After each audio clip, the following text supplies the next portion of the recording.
How does it feel to be one of the beautiful people now that you know who you are? Who do you want to be? The Beatles said this.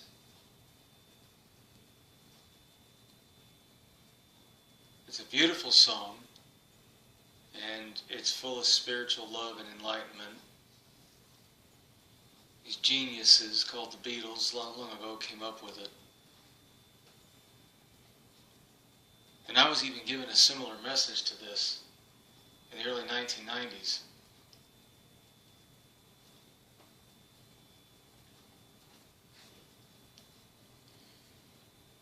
There was a girl that came to me. For many of you, you would find this story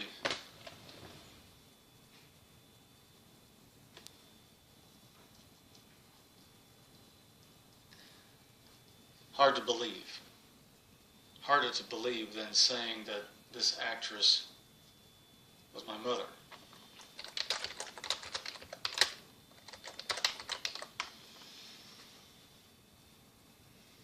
Now the debate rages on about why she was brought to me.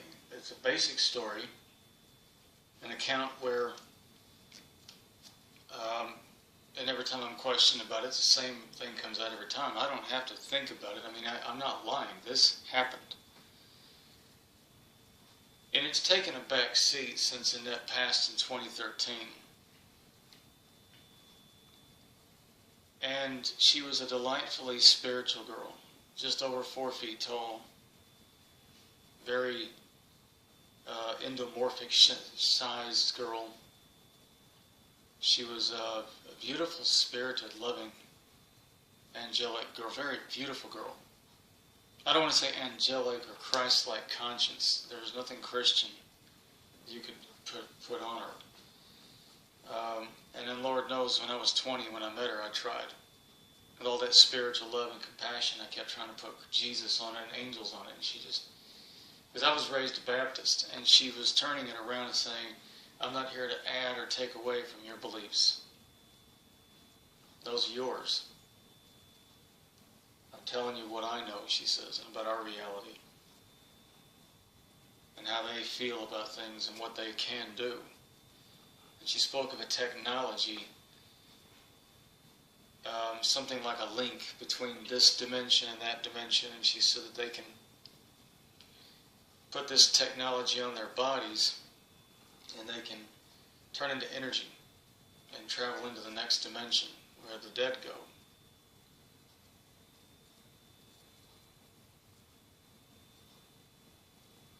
And they can visit all of our loved ones that have died in a beautiful place.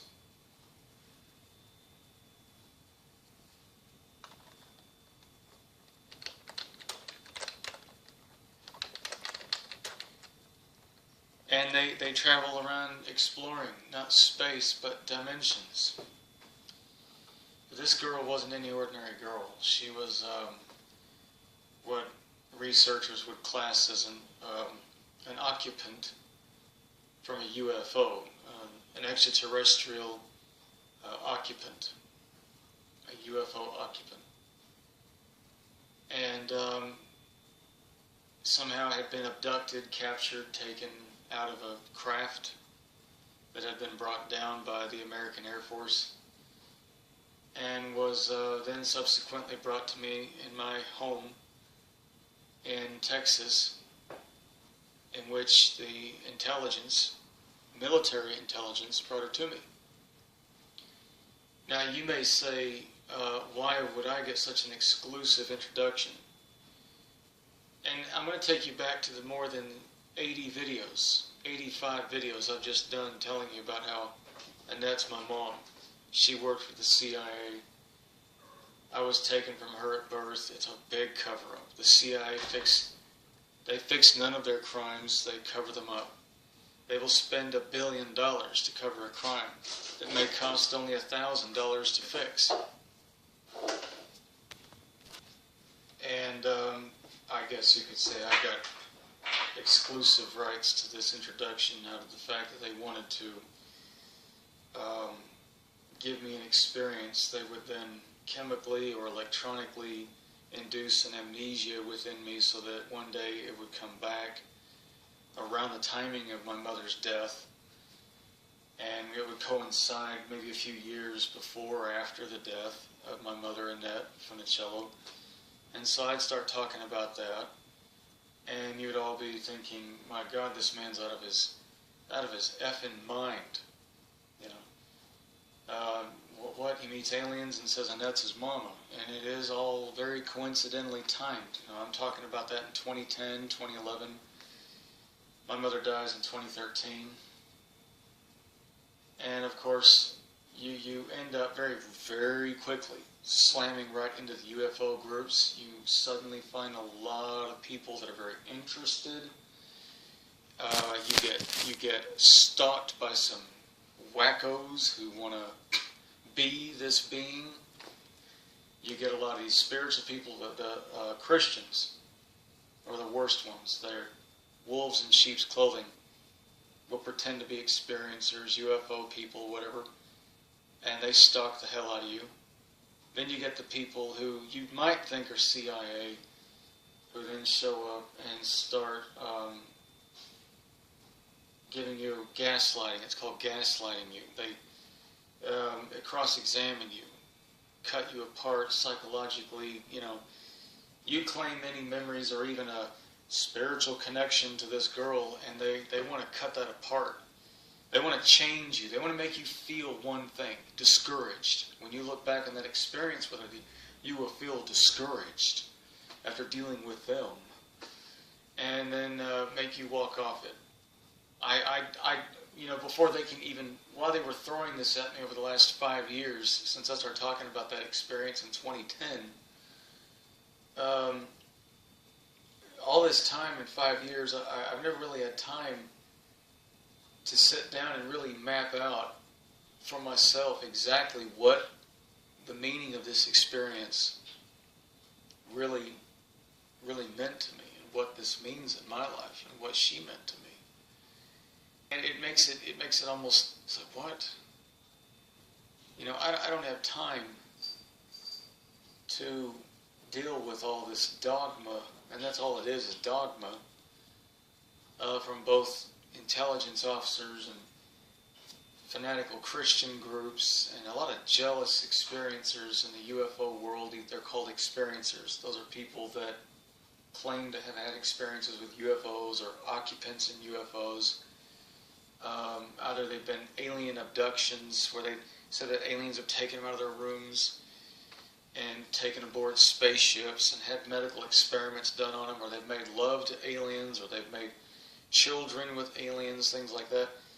There's a lot of people that want to be the center of attention in this subject.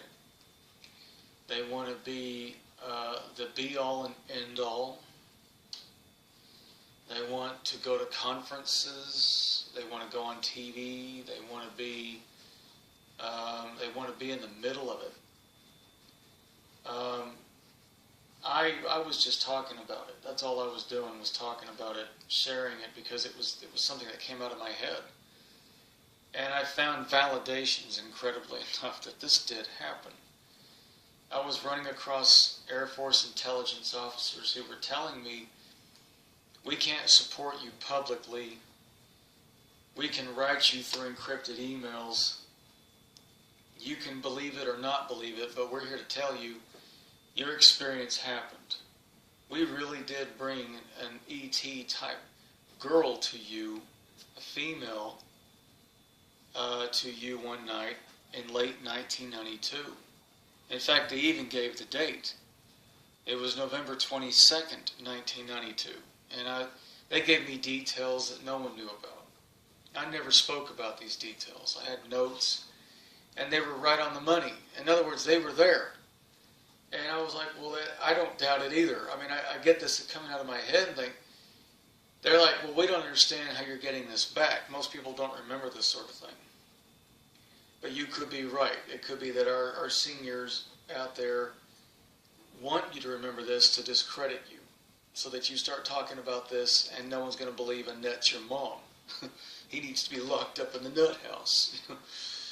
And so you get these people that just, as I said, go back to that, there were the UFO community is full of fanatics that want to be the center of attention. They want to be the know-all, the everything. And I came across a man named David Chase, who's a researcher, who's been in the field a long time. And all he is an artist. And he draws your experience. He draws your ETs you claim to remember. And he's got a background in science. He's from California. Very well known. Very well respected. He's met people like Carl Sagan. He's met Dr. John Mack. For those of you who don't know, these are big names in science and the UFO world. And, you know, he's been around this for about 25 years. You know, he's well known. David picks me up on the internet, and he's talking to me, and he's interviewing me online. And he's like, well, I don't want to sit here in this video say what he said, and it becomes like, I don't know what he's out there saying now. So I don't want to say that, because then that would discredit me. David believes me, and if he's out there saying I don't believe Jace, I'm just going to say that we were on Facebook for a few years. I'll say that. I think most people would agree that they did see that. They did witness that for about 3 years. And I told him about my experience in 2011, 11, 12, 13, 14. We went on Facebook with each other.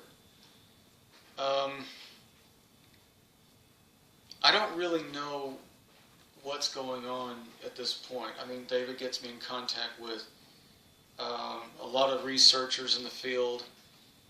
Jim O'Connell, to name a few. Christina Knowles. He gets me, and he introduces me to, oh God, Joanne Summerscales here in England. A big researcher over here. Miles Johnston comes out of that one as well. Miles Johnston. Just to name a few names. He gets me right up there with everybody. And I don't ask for this. Okay? And being supported by David, you're pretty much in the game. There you are. But every day I'd come online, and I thought, you know, I started out as a fairy tale author. I have an experience. I thought I'd find thousands of other people who've had the same experience I had. Thousands, and that would be the end of it. I found I was one out of maybe 5 or 6 out of thousands of people. And I thought, well, that's crazy. That made me uncomfortable. And it made me feel that I was getting too popular, too famous, too well known. I did my YouTube videos in 2012 because there was a lady that jumped on. Again, you get these fanatics. I don't know who they are. She was well known in the field as a researcher, and she jumps on me on 2012. She was from Florida, and she just immediately starts telling everybody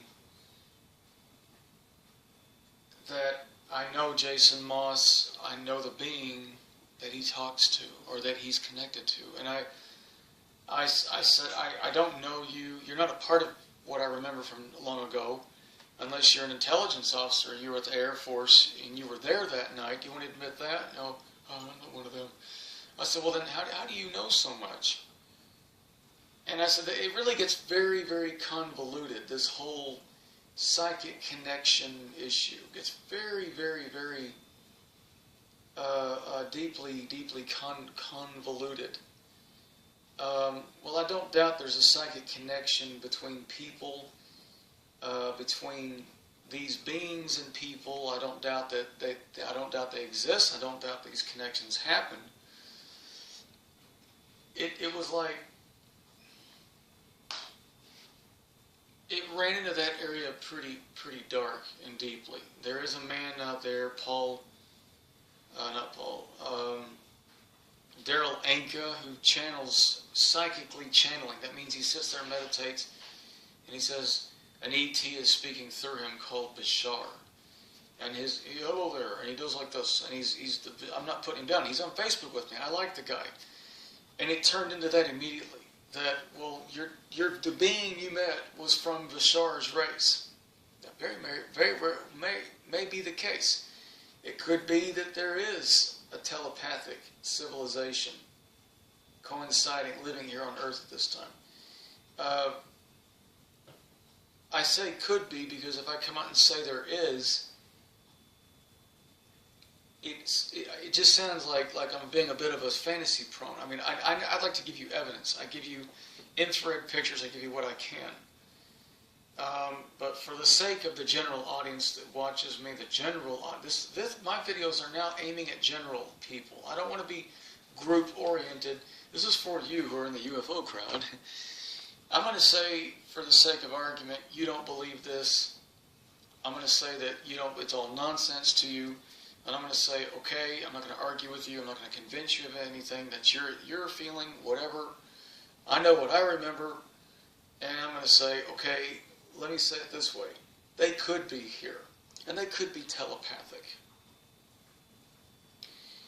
And it was, ultimately, it was not like, it wasn't a religious experience. It wasn't anything like that. It was just meeting someone who was very different from the rest of us.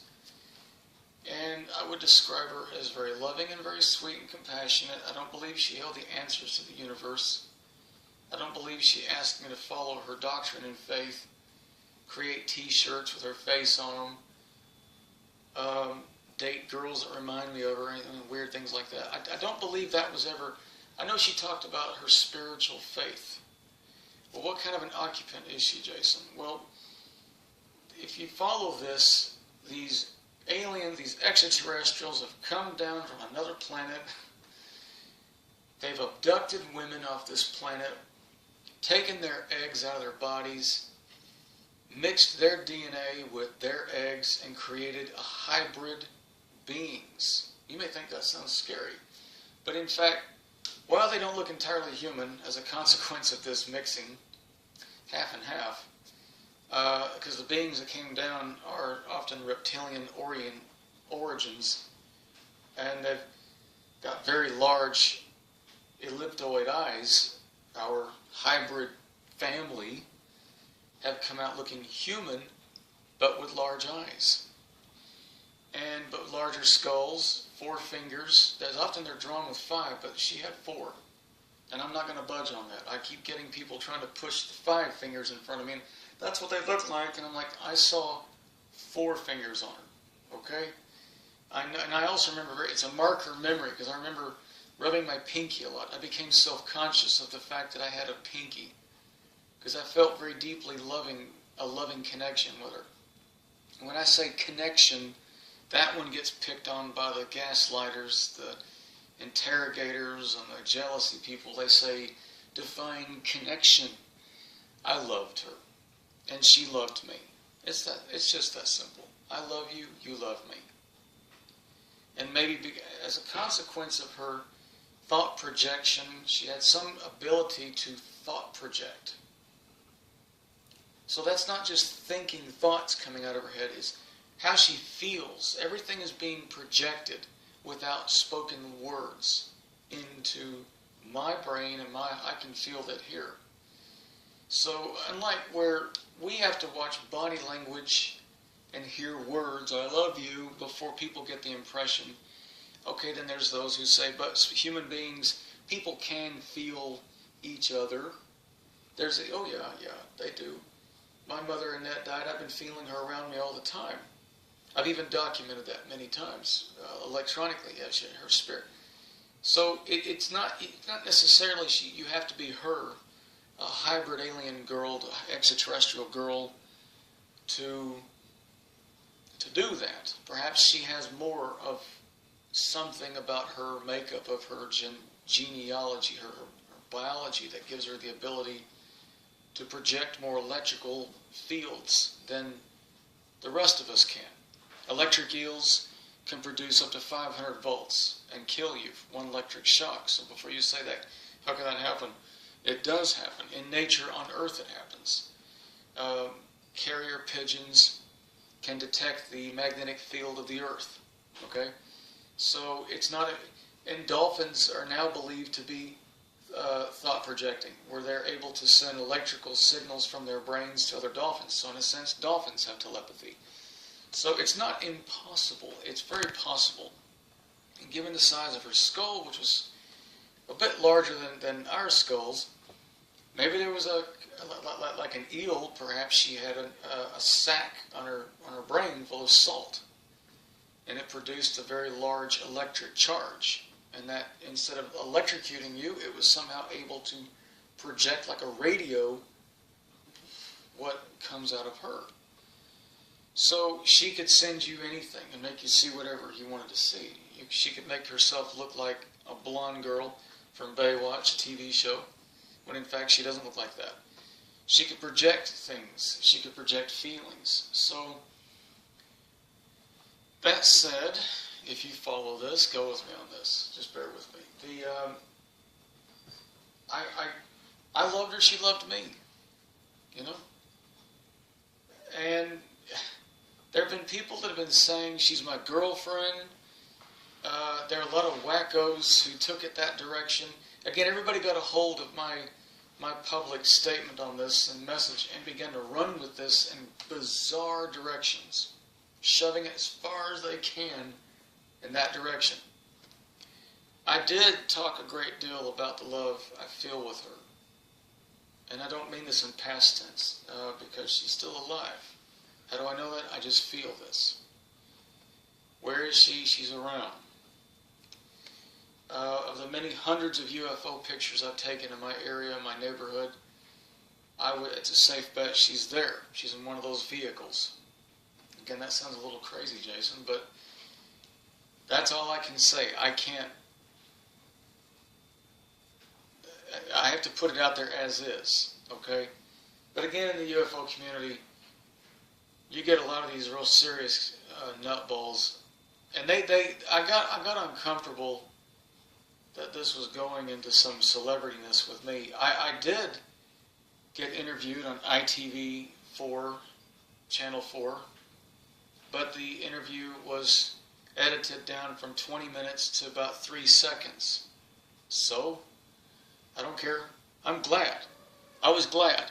In fact, after I did the interview with Joanne Summerskills on ITV4, Channel 4 here in England, talking about my experience, it was going to be seen by 80 million people and worldwide, because America gets ITV4. It would have been seen by 100 million more people. That came 1 month before my mother, Annette Funicello, passed away. And the incredible serendipity of that was, there's always somebody trying to squelch the story of this girl, this being that I met, this E.T. girl. And so they jumped on Joanne, they grabbed a hold of her, and they squelched the story. And only a few seconds of me are seen in that whole hour documentary talking to Joanne Summerskills, 2013. And I thought, well, it was the Simon Parks episode, the one where they're interviewing Simon Parks and his E.T. experiences. He was the main feature of the show. Well, the thing is, my mother dies a month later, in April 2013. Well, there I was thinking, well, that's wonderful that they didn't air the whole 20-minute interview. Great. It doesn't hurt this E.T. girl's feelings. I didn't get it out there. She doesn't ask me to do any of this. I've said it from the beginning. I don't have to be famous or well known for my experience. I'm Jason Moss. I had this alien girl. I don't have to have that. You don't have to believe any of this. I know what I know. I get to walk off with the gems and the jewels and snicker and laugh all the way to the bank. I'm the bank of knowledge, the bank of truth. I go to bed with that. I wake up with it. I don't doubt it. But it would have hurt me if that 20-minute interview had gone out. Because then my mother died, and she wanted me to tell the public that she was my mother. And I thought, what would have happened if Joanne Summerskill's ITV Channel 4 documentary interview of me had gone out there? Wow. That would have crashed into me trying to say, Annette's my mommy. You know? And everybody would have been saying, what? What, Jason? What? Well, it didn't stop people from doing that anyways when I went ahead and started doing it. But I thought it was wonderful. That was wonderful. I was very, very happy that that didn't go anywhere. Now, that was eerie, too. Everything had a reason and a purpose. And human beings and their arrogance and jealousy and it's mine, it's mine. Give it to me, it's mine. And they all want to hide it and bury it. and we're going to steal it from Jason. Give her back. I mean, you know what? She doesn't belong to me. This being, who, by the way, I had asked her, what name do you go by? She said, we don't have names. We have energy. We thought project. We don't have a language. But you can call me Beniico of the Sassani. And that's what Bashar says, Eshikani Sassani. People, hey, I looked it up, and Sassani is a place in the Middle East, and Beniico is a name of a town in New Jersey somewhere. It's a gas station, Beniico's. And I say to them, would you shut up? You weren't listening to the first, you're those people in school that wouldn't pay attention to the instructions. The top of the page says, don't write anything on this page. Then it has 5 questions. You're the crowd that answers all the questions and gets it wrong. Wait a minute, did it not say at the top of the page, write nothing on this page? I said in the beginning, she said they don't have a language, they use energy. And so that said, that's what, you know, she gave me some English spoken language to call her by. And I said, okay, Beniico, which I didn't know how that was spelled, Beniico. And I thought, well, that's really sweet. I didn't ask her what it meant. Is it a translation for something?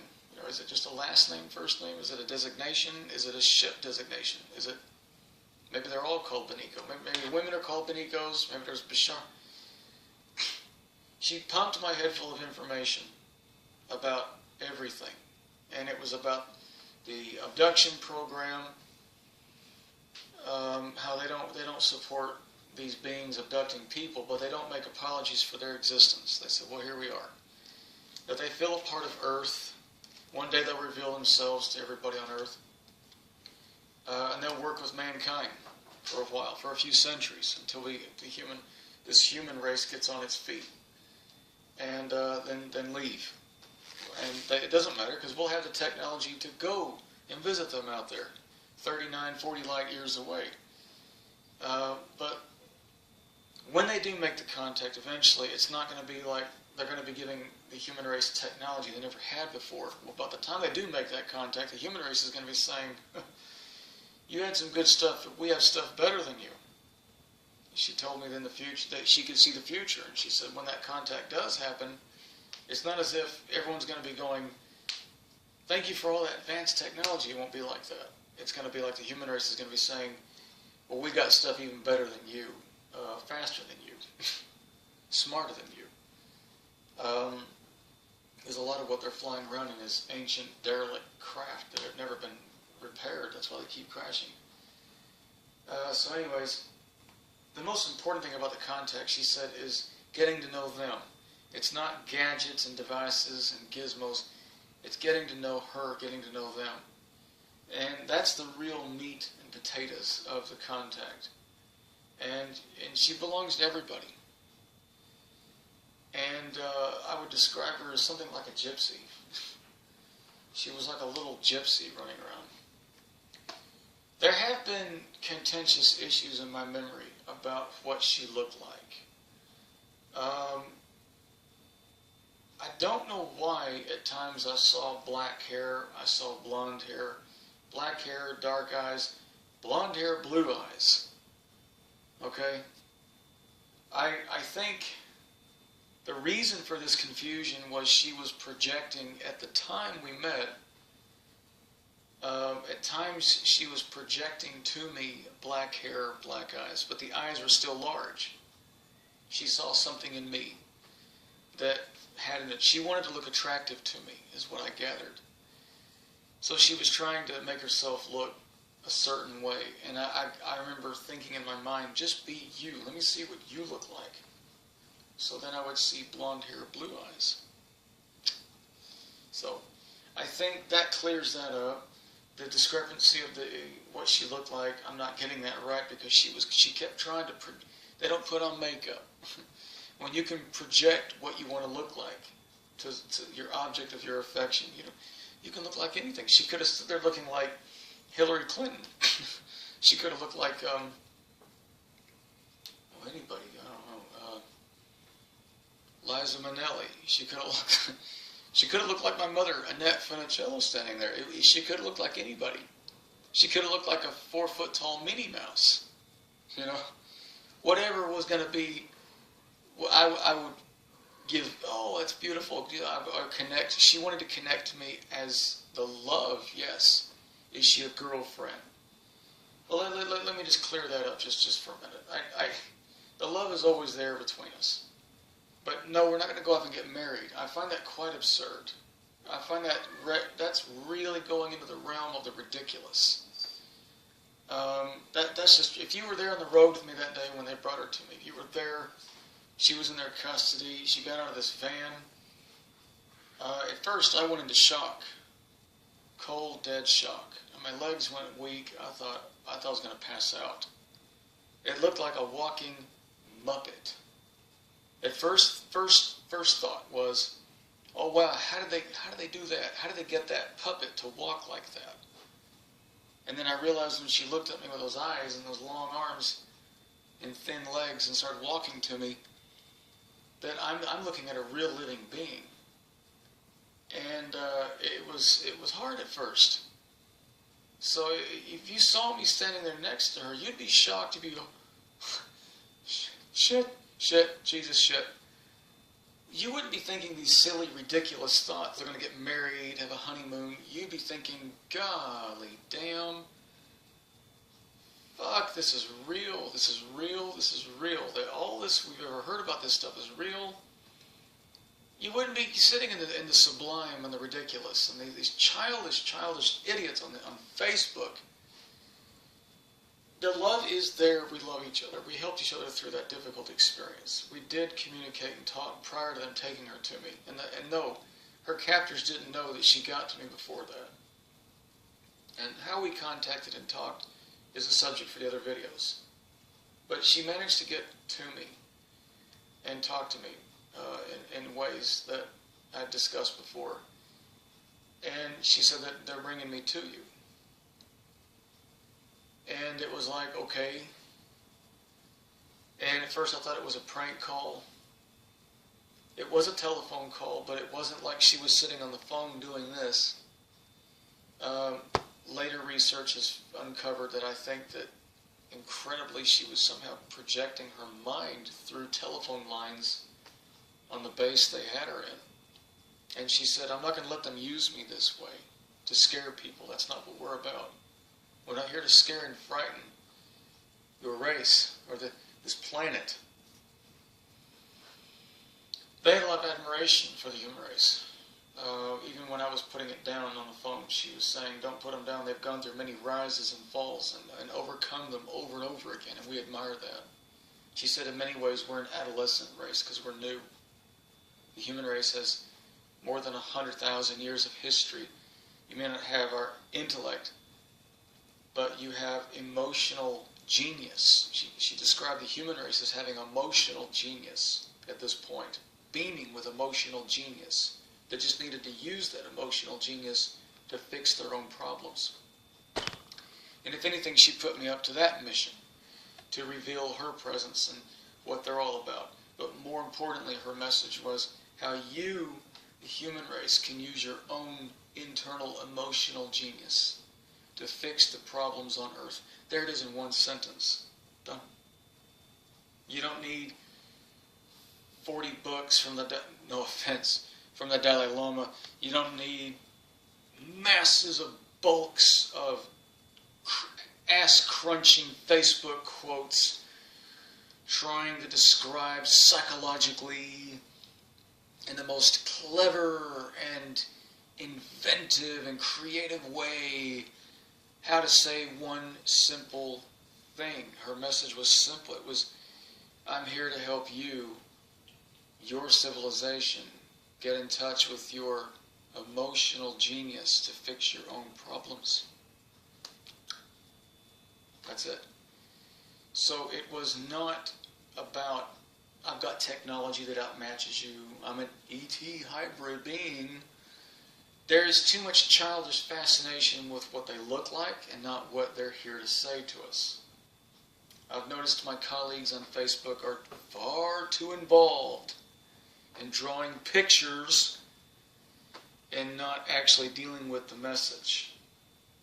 And as one that actually met one face to face, and I got to hold her, and she held me, and I kissed her on her forehead. I kissed her. I told her I loved her. I kissed her. And I meant that. I felt her loving me. I don't think there's need to tear apart what connection means. She talked about soul aspects, which is complicated if you don't know what that's very deep. If you don't know what that means, I won't go there. It's another video for another time. Soul aspects, oh boy. She did say she had aspects of herself on Earth, walking around in human women. And that became a point of deep contention for the fanatical UFO people. Not everybody in the UFO crowd is fanatical, but lots of them are. Too many are. And they took a deep issue with that. And any woman that they thought I was talking to was Beniico's soul connection aspect. They wanted to rip that woman from me. In some bizarre, jealous... I sat back over the years going, okay, have her, whatever, bye, wacko, take her, whatever. And these people will go along with that. What she meant by soul aspect, I'm going to clear that up to very, very simply. Very simply, very easily. A soul aspect is no more than a reflection. That's it. It's nothing's guru. It's not, you're looking in the mirror of yourself. Maybe not what you're looking back looks like you, but it is a reflection in a much deeper sense. Where it's not, in the basic sense, a mirror, you look in the mirror, you see yourself. Well, that's easy for the lower grade people to understand. A reflection in the deeper sense where you look into an energy, a mirror, that you may not notice you're looking in that mirror. But there is a reflection.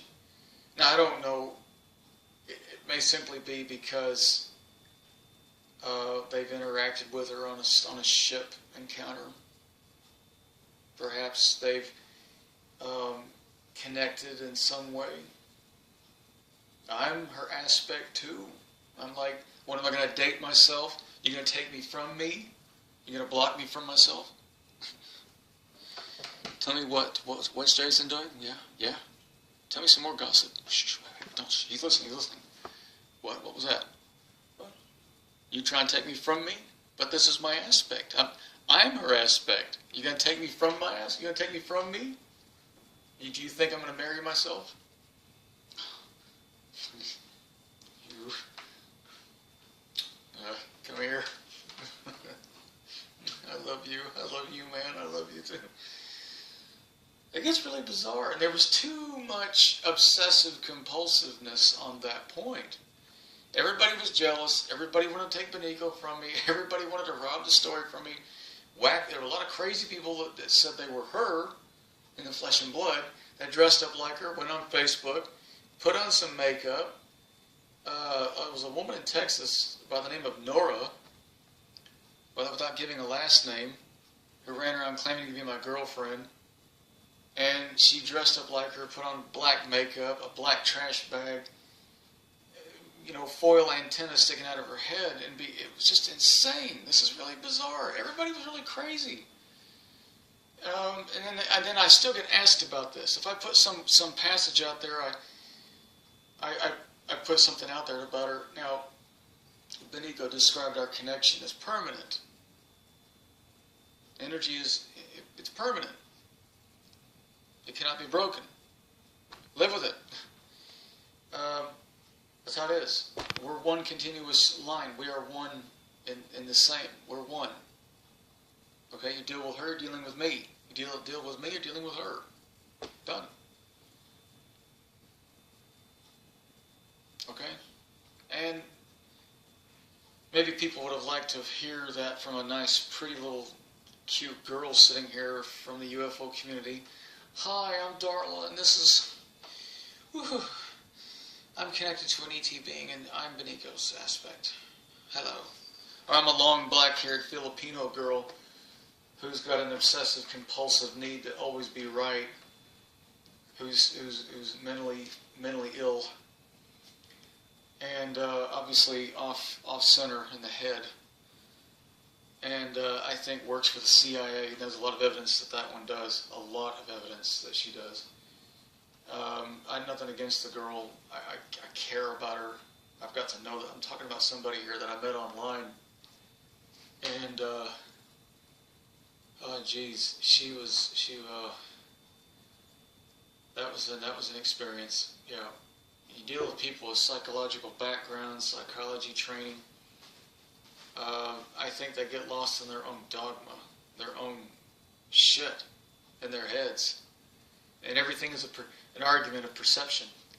This is how you perceive it. That's how I perceive it. But you said this, you said that, but you said this, but you don't know what you're wrong. I'm right. I'm right. You're wrong. I got the last word. I got the last word. I got the last word. And then you're like, okay. And I'm glad I didn't meet you on the road. And I'm glad it was Beniico. Okay. If I'd met this little Filipino girl on the road or the others that night, that experience would have gone down very, very differently. And it wouldn't have been something to be sharing. It would have been something to run from. But typical of the human condition, you get that so often. But she was speaking about a very beautiful eternal connection of one energy. It's separated in two bodies. And I don't care. You want to say twin flames, twin souls, would you please shut up? Please shut up about that. I'm going to take that phrase, twin soul, twin flames, and burn it on the flame that it sits on. Fuck that, okay? Twin this, alright? I'm just telling you what Beniico and I shared. I'm tired of that little debacle with a lot of people about twin anything. If it's a twin, you idiots, then it's not the same being in different bodies. Duh. You've been saying it for years. All these years, you all throw that phrase out so often, twin flame, twin flame.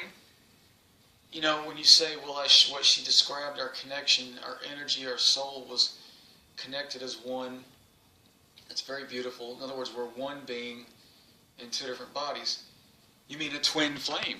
I said, now if I was talking about twins, that's going to be the word twin, it represents two separate beings. When a mama has twins, how many kids come out? Is it one? No, it's two, okay? That means two separate people. And twin flames would be two separate people alike. And being alike something and equal to something are not the same thing. Like and equal are not the same thing. I sound like A Wrinkle in Time, that book, A Wrinkle in Time. Like and equal are not the same thing. We are equal to each other. We are the same energy that we shared because we become the same soul, the same energy. Is what she told, how I feel, what we have. So I'm always feeling her. I might get okay, and I'll be writing something that she's inspired me to write, and I write it. And I'll put out there in these groups about this sort of issue, about this subject matter. We're the same soul. That's not a twin flame, dingbats. Yes, idiots, I'm going to say that. I don't care. There's always a competition to sound like the most balanced, the most connected, the most wise. We don't call people idiots. We say we love them and help them to achieve the same conscious level that we've achieved. So do you understand? Whatever. Beniico never asked me to change into something else or become her. Okay? So, because she didn't ask me to become her, wear a spacesuit, she didn't ask me to act like her or sound like, she said, you be you, you just be yourself. That's what I'm going to ask you to do. Be yourselves. Okay? And understand at the depth of this, there's this love we share. Thank you for watching.